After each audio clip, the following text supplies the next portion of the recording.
Senate Democrats voted Thursday to block legislation to fund the Department of Homeland Security and several other agencies. They're demanding changes to the administration's immigration enforcement policies after Saturday's deadly shooting in Minneapolis.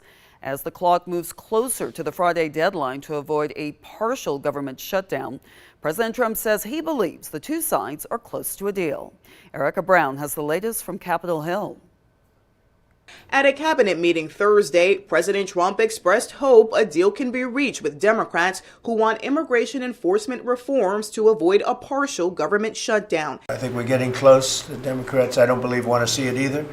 So we'll work in a very bipartisan way. I believe not to have a shutdown. We don't want a shutdown. In the wake of the shooting deaths of two U.S. citizens by federal agents this month in Minneapolis, Senate Democrats blocked legislation Thursday to fund several agencies, including the Department of Homeland Security, which oversees ICE. The motion is not agreed to. Senate Minority Leader Chuck Schumer outlined three key demands to reform the agency. First, end the roving patrols.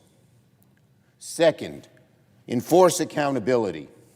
Third, masks off, body cameras on. A possible solution under discussion is the Senate removing funding for the Department of Homeland Security from the massive spending package in order to pass the other 5 funding measures. Then the Senate could approve temporary funding for DHS while negotiations continue about changes to ICE.